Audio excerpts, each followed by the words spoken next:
बिस्मिल्लाहिर्रहमानिर्रहीम। अस्सलामु अलैकुम वरहमतुल्लाहि वबरकातुहू। जोकीहाट के गयूर अवाम,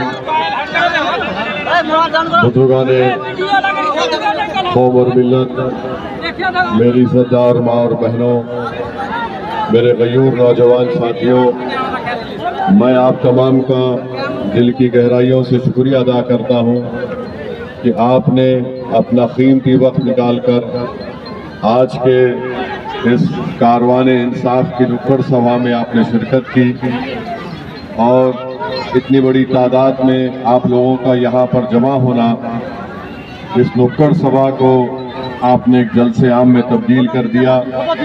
अल्लाह आपकी मजलिस से इस मोहब्बत को सलामत रखे और मैं फिर से आपका शुक्रिया अदा करता हूँ, ख़ास तौर से हमारे बुजुर्गों का, हमारी माँ और बहनों का, कि उन्होंने अपना वक्त निकालकर आज यहाँ पर आकर आपने सीमांचल के लिए जो इंसाफ के लिए कारवां निकाला गया है, आपकी मौजूदगी यकीनन इस बात का पैगाम देती है कि इंशाअल्लाह ताला सीमांचल से इंसाफ होगा।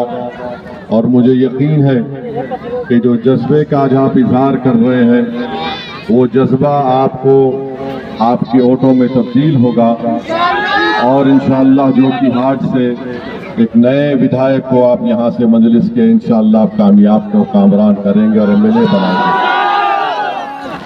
मेरे अजीज दोस्तों और बुजुर्गों, आप जानते हैं कि मजलिस हमेशा से कोशिश करती आई है कि भारत की जमहूरियत में हर समाज को ये इजाज़त दी गई कि वो अपने लीडर को पैदा करें, अपने नेता को बनाएं।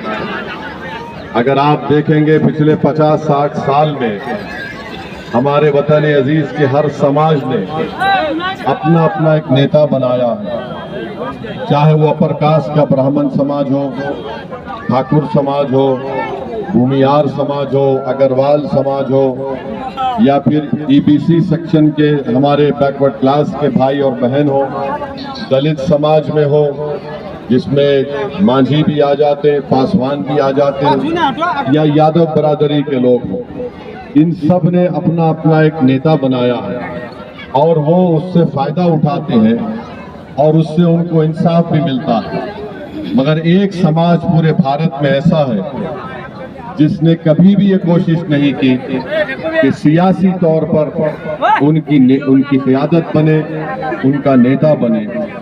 हम इस बात को भूल गए कि जमहूरियत में जब तक आपकी आवाज़ नहीं होगी, आपकी तकलीफ दूर नहीं होगी। जैसा कि हम बोलते हैं कि जब तक बच्चा रोता नहीं, माँ उसको दूध नहीं पिलाती। तो हम सिर्फ नारे लगाकर खुश हो गए, हम सिर्फ मुशायरे में बैठकर एक शायर के जज्बाती शेर को सुनकर बड़ा खुश हो गए। कोई आकर हमसे कहा, अरे आप तो वो लोग हैं, हम खुश हो गए। मगर हमको मिला क्या मेरे भाई? बिहार की मिसाल ले लीजिए, पिछले 50-60 साल में हमको मिला क्या? ये सीमांचल की सरजमीन है, यहाँ पर अगर बारिश हो गई तो कई दिन तक कई गांवों को हम नहीं जा सकते। पानी जमीनों को काट कर लेकर जाता है, फसलें बर्बाद हो जाती हैं। आपके जोकीहाट में क्या ये बात सच नहीं है कि आज भी यहाँ पर रोड का इंतजाम बराबर नहीं है? बताइए, ये इंसानों की बस्ती है। 2025 में हम रह रहे हैं। नरेंद्र मोदी कहते हैं विकसित भारत, राजद के नेता कहते हैं कि मैं इसको ऐसा बना दूंगा। कभी कोई आकर देखा कि इस गांव में इस रोड पर बसने वाले इंसान हैं जिनके पास रोड भी नहीं है, जिनके पास स्कूल भी नहीं है। अगर स्कूल है तो क्लासरूम नहीं है, और अगर स्कूल है तो सिर्फ बच्चे खाने के लिए जमा हो जाते हैं। जूनियर कॉलेज नहीं है हमारी बेटियों की पढ़ाई के लिए। इस सरजमीन का नौजवान, 50% नौजवान इस सरजमीन को छोड़कर गुर्बत की वजह से अपने घर को पालने के लिए हिंदुस्तान के कोने कोने में चले जाता है। और अब अगर मैं गलत ना कहूं कि जितने हमारी तकरीर की रिकॉर्डिंग कर रहे हैं, इसमें से कितने लोग हमारी तकरीर को रिकॉर्ड करके अपने भाइयों को भिजाएंगे जो हिंदुस्तान के कोने कोने में। हाथ उठाइए। ये हाल कर दी हमारा कि हम अपनी आवाज को सुनाने के लिए आप रिकॉर्डिंग करके हिंदुस्तान के कोने में को जो कि हाट का हमारा भाई बेटा बहन बैठी है उसको भिजा रहे हैं। मेरे भाई याद रखिए, जब तक आप अपने हाथों से अपने मुकद्दर के फैसले नहीं करेंगे कुछ तब्दील होने वाला नहीं है। मैं यहाँ पर जज्बाती तकरीर करके चले जाऊंगा, तुम नारे लगाओगे, मगर याद रखो तब्दीली उसी वक्त पैदा होगी मेरी माँ और बहनों, मेरे बुजुर्गों, मेरे नौजवान साथियों, जब तुम एक मुट्ठी की तरह मुत्तहिद होकर मतदान के दिन, हक़ रायदही के दिन अपना एक एक वोट आप जिस तरह पहले आपने इस्तेमाल किया था मजलिस के हक में एक बार इस्तेमाल करके देखिए। क्या आप थक नहीं गए? 15 साल आपने राजद को मौका दिया, 20 साल नीतीश कुमार की सरकार रही, उससे पहले 20 साल कांग्रेस की सरकार रही, बीच में बीजेपी भी नीतीश कुमार के साथ आ गई। क्या मिला मेरे भाई बिहार के गरीबों को? क्या मिला बिहार के किसानों को? क्या मिला बिहार के महिलाओं को? अगर कुछ मिलता तो फिर आज कोई आकर कह रहा है कि तुम फॉर्म भर दो, हम अगर मुख्यमंत्री बनेंगे तो तुमको हम 2500 रुपये डाल देंगे।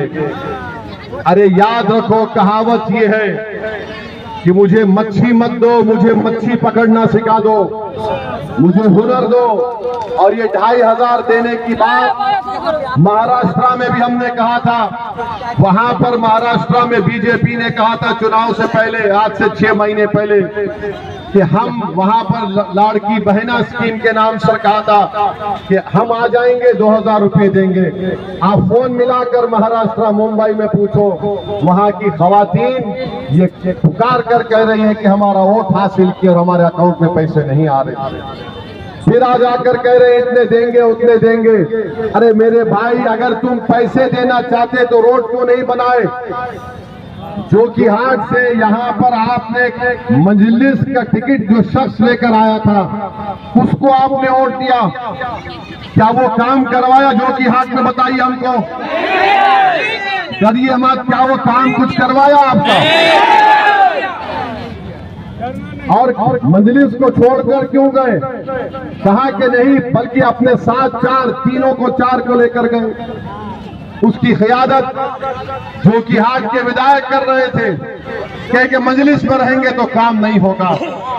मैं उनसे कह रहा हूं कि कोई आरटीआई का एप्लीकेशन डाले और डालकर पूछे कि अख्तरुल ईमान ने अपने असेंबली के हल्के में कितने करोड़ के काम कराए। अख्तरुल ईमान ने 5 साल में 800 करोड़ के काम मंजूर करवाए, जो अब काम चल रहे हैं, बास काम मुकम्मल भी हो गए।